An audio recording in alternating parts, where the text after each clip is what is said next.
வணக்கம். இதோ இப்போ ரிலீஸ் ஆயிடும், அப்புறமா ரிலீஸ் ஆயிடும், இப்போ போஸ்ட்போன் பண்றோம் அப்படின்ற சொல்லியே நேத்து ஈவினிங் வந்து பெய்ட் பிரீமியரா படத்தை ரிலீஸ் பண்ணிட்டாங்க. ஆனா எனக்கு வந்து ஃப்ரெண்ட்ஸ் சொல்லி தான் தெரியும் படம் ரிலீஸ் அப்படிங்கிறது எனக்கு ஆக்சுவலா ஐடியா இல்ல. 2 வருஷம் கழிச்சு பவன் கல்யாண் நடிச்ச ஒரு படம் தியேட்டருக்கு வருது. அதுவும் அவர் டெபுட்டி சிஎம் ஆனதுக்கு அப்புறம் வர படம். கோவிடுக்கு முன்னாடி ஆரம்பிச்சு எக்கச்சக்க டிலே, படம் வருமானே தெரியாதுங்கிற ரேஞ்சில் ஒரு நிலைமை இருந்துச்சு. ஒரிஜினலா படத்துடைய டைரக்டரா இருந்த கிறிஷ் டைம் ஆனதுனால விலகிட்டாரு. ப்ரொடியூசருடைய பையன் AM ரத்னமுடைய பையன் ஜோதி கிருஷ்ணா தான் இந்த படத்தை கம்ப்ளீட் பண்ணியிருக்காரு. டைட்டில்ஸ்ல 2 பேருக்குமே டைரக்டர் அப்படின்ற மாதிரி ப்ராப்பரா கிரெடிட் கொடுத்துருந்தாங்க. முதல்ல கிறிஷோடைய பேர் தான் வந்து வெரி நைஸ். படம் எப்படி இருந்துச்சு அப்படிங்கிறத தெரிஞ்சுக்கலாம்.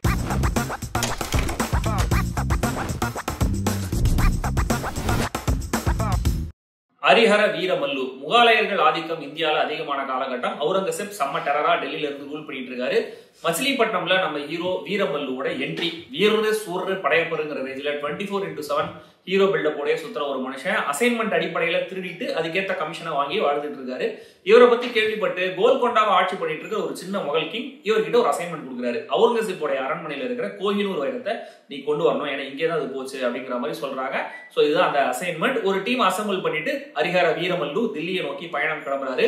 அவருடைய இந்த டைமண்ட் ஹைஸ்ட் மிஷன் என்னாச்சு, அவருக்கு இந்த மாதிரி நிறைய சக்திகள்லாம் இருக்கிறவங்கலாம் காமிக்கிறாங்க படத்துல. எப்படி அவருக்கு பல விதமான சக்திகள்லாம் இருக்கு, உண்மையிலேயே அவர் யாரு, இதெல்லாம் தான் இந்த படம். இந்த படத்துல வந்தா மாதிரியே கடைசி வரைக்கும் உங்களை பார்க்க வச்சுட்டு உண்மையை சொல்லாம இப்பவே சொல்லிடுறேன். நான் போன கட்டத்துல கடைசியில சொன்னேன் இல்லையா, அது எதுக்குமே இந்த படத்துல ஒழுங்கான ஆன்சர் சொல்லப்படல. மேபி அவருடைய உண்மையான நோக்கம் என்ன அப்படின்னு ஒரு பிளாஷ்பேக்ல சொல்றாங்க, அவ்வளவே. இந்த கோஹினூர் டைமண்ட் இருக்கு இல்லையா, அந்த கிராபிக்ஸ்ல கூட ஒழுங்கா காட்டல. அவர் டெல்லிக்குள்ள நுழையிறாரு, ஒரு அசாதாரணமான சூழல்ல அவுரங்கசீப்பை பாக்குறாரு, அதோட அவ்வளவுதான். கட் பண்ணி தொடரும்னு போட்டு சொல்லி முடிச்சு விட்டாங்க. சோ இப்படி அறகுறையா ஃபீலான ஒரு எண்டிங்கோட இருக்கிற இந்த படம் அந்த பாயிண்ட் வரைக்கும் எப்படி இருந்துச்சு அப்படிங்கறத நான் சொல்ல போறேன். விருப்பம் இருக்கிறவங்க கண்டினியூ பண்ணி பார்க்கலாம். Spoilers ahead. பவன் கல்யாணுக்கு டெய்லர் மேட் கேரக்டர் முழு கன்விக்ஷனோட சின்சியாரிட்டியோட பெர்ஃபார்ம் பண்ணிருக்காரு. தூக்கத்துல நடந்தா கூட ஸ்லோ மோஷன்ல பில்டப்பா தான் நடப்பேன் அப்படின்ற மாதிரி நடக்கிறாரு. எனக்கு அவர் மட்டும் போதும், நான் அவரையே ஊத்து பாத்துக்கிறேன், கதை திரைக்கதையெல்லாம் எனக்கு அவசியமே இல்லை அப்படின்னு சொல்ற தீவிரமான ஃபேன்ஸ் பெருசா டிசப்பாயிண்ட் ஆக மாட்டாங்க அப்படின்னு தான் நினைக்கிறேன். ஏன்னா படத்துல பில்டப்ல தான் படமே இருக்கு. அவுரங்கசீப்பா பாபி டியோல் அனிமன் படத்துல பண்ண அதே கேரக்டரை ஹிஸ்டாரிக்கல் ஜானர்ல வேற காஸ்டியூம்ல பண்ணிருக்காரு. பட் குறை அப்படிங்கிற மாதிரி சொல்ல எதுவும் இல்லை. நீட். ஹீரோயின் நிதி அகர்வால் அதீதமான மேக்கப்ல எப்பவுமே எப்படி நடிகை ட்ரை பண்ணுவாங்களோ அதே மாதிரிதான் இந்த படத்துலயும் இருக்காங்க. சச்சின் கேடேக்கர், ரகுபாபு, நாசர், சுனில், கபீர் துஹான் சிங், சுப்பாராஜுன்னு படத்துல மற்றும் பலரும் இருக்காங்க. படத்துடைய டெக்னிக்கல் தரத்தை மொத்தமா அஃபெக்ட் பண்ற ஒரு முக்கியமான ஃபேக்டர் மிக மிக மோசமான CGI காட்சிகள். சில இடங்கள்ல நிஜமான லேண்ட்ஸ்கேப்ஸ, பிரம்மாண்டமான செட்ஸை சிறப்பா கேப்சர் பண்ணிருக்காங்க சினிமாட்டோகிராஃபர்ஸ் ஞானசேகரும் மனோஜ் பரமஹம்சாவும். பட் அதை விட மைண்ட்ல அதிகமா நின்னது கிரீன் மேட்ல ஒழுங்கா கீ கூட பண்ணாம எடுக்கப்பட்ட நிறைய காட்சிகள் தான். சண்டே காட்சிகள்ல சினிமாட்டோகிராஃபர்ஸ் அண்ட் ஆக்ஷன் டைரக்டர்ஸ் கூட சேர்ந்து எக்ஸ்ட்ரா எஃபர்ட் எடுத்து எடிட் பண்ணிருக்காரு எடிட்டர் பிரவீன். பவன் கல்யாணுக்கு அப்புறம் படத்தோடைய இன்னொரு ஹீரோன்னு சொல்லணும்னா இசையமைப்பாளர் MM கீரவாணி தான். BGMல மனுஷன் பல சீன்ஸை காப்பாத்திருக்காரு, டாலரபிளா மாத்திருக்காரு. மாஸ் சீன்ஸை, சண்டை காட்சிகளை செம்மையா எலிவேட் பண்ணிருக்காரு. நிஜமான ஹிஸ்டரியில ஒரு கற்பனை கதாபாத்திரத்தை வச்சு புதுசா ஏதோ ட்ரை பண்ண நினைச்சிருக்காரு இயக்குனர் கிறிஷ். நல்ல ஒரு இமேஜினேஷன் தான்.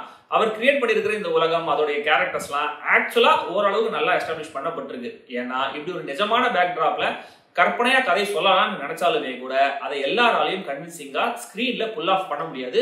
கிறிஷ் ஆக்சுவலா அது ஒரு மாதிரி மேனேஜ் பண்ணிருக்காரு ஒரு பாயிண்ட் வரைக்கும். அண்ட் முதல் 1 மணி நேரத்துக்கு எந்த டிஸ்ட்ராக்ஷனும் இல்லாம, பாடல்கள் இல்லாம, பெருசா போர் அடிக்காம ஒரே நேர்கோட்டில் கதை நகருது. இதுல மக்கள் தலை தூக்கணும் அப்படின்னு சொல்ற ஒரு மொமெண்ட், இன்டர்வலுக்கு கொஞ்சம் முன்னாடி ஒரு கேரக்டரை வச்சு கொண்டு வந்த ட்விஸ்ட், கோஹினூர் டைமண்ட் ஹைஸ்ட முடிவு பண்ற அந்த இன்டர்வல் பிளாக், இதெல்லாம் பாஸ் மார்க்கை விட கொஞ்சம் அதிகமா மார்க் வாங்குற லெவல்ல இருக்கு. ஆனா அந்த குழந்தையே நீங்க தான் சார் அப்படிங்கிற மாதிரி ஆரம்பிச்சு இந்த அநியாயத்தை தட்டி கேட்க ஒருத்தன் வருவான்டா, உங்களை எல்லாம் அழிக்க ஒருத்தன் பிறந்துட்டான்டா அப்படின்னு சொல்ற வரைக்கும் ஹீரோ வர்ஷிப்புக்கே அதிக நேரத்தை செலவு பண்ற இந்த கதை எந்த விதத்திலையும் என்ன சுத்தமா என்கேஜ் பண்ணவே இல்லை.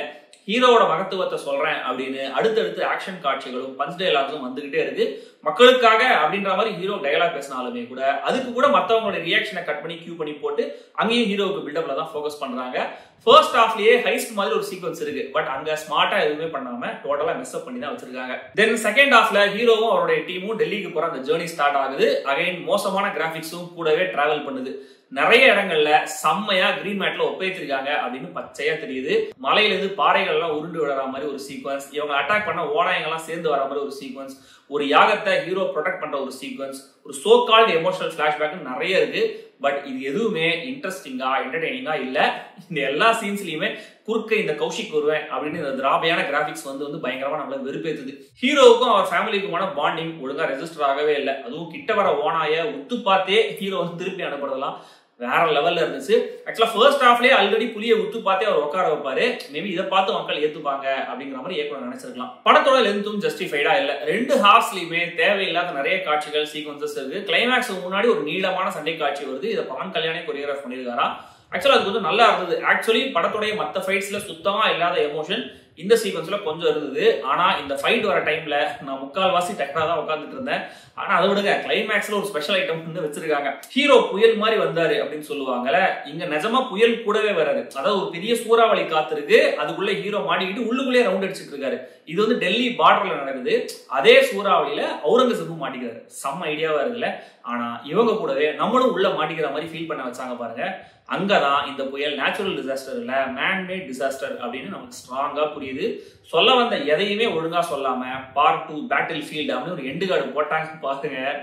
அந்த ஒரு நொடி நான் டக்குன்னு இந்த சவுண்ட் சரோஜா மாதிரி ஒரு அரசியல் மேடை பேச்சாளரா மாறிட்டேன். மொத்தத்துல இந்த ஹரிஹர வீரமல்லு, ஹரிஹர புத்திரன் அப்படிங்கிற பேர்ல வீரமான ஒரு கேரளத்து வாரியரை பத்தின கதை அப்படின்னு எடுத்திருந்தா கூட நல்லா இருந்திருக்கும் போல. ஆனா அப்படி இல்ல. ப்ரொடக்ஷன் டிலே அப்படிங்கிற ஒரே காரணத்தை சொல்லி டோட்டலா ஹாஃப் பேக்டுன்னு கூட சொல்ல முடியாதபடி ஒரு ப்ராடக்டா நம்ம தலையில கட்டின ஃபீல் தான். அட்லீஸ்ட் கிராபிக்ஸ் ஒழுங்காக இருந்தா மேபி படம் கொஞ்சம் தேறி இருக்குன்ற மாதிரி எனக்கு தோணுது. பார்ட் 2 கதையே இல்லாம பார்ட் 1 ஹிட் ஆச்சுன்னா யோசிச்சு எடுப்போம் அப்படின்னு பல படங்கள் கடந்த சில வருஷங்களா வந்துகிட்டு இருக்கு இல்லையா. அப்படி ஒரு படம் தான் இதுவும். நான் எப்படி விளம்பரம் கொடுத்து ஒரே நாள்ல ஒவ்வொருத்தரையும் 100 ரூபா வாங்கி பணக்காரன் ஆயிருக்கணும், அதே மாதிரி நீங்க ஒவ்வொருத்தரும் விளம்பரம் பண்ணி ஒரே நாள்ல ஒவ்வொருத்தரையும் 100 ரூபா வாங்கி பணக்காரன் ஆயிருங்க. இதுதான் ஐடியா.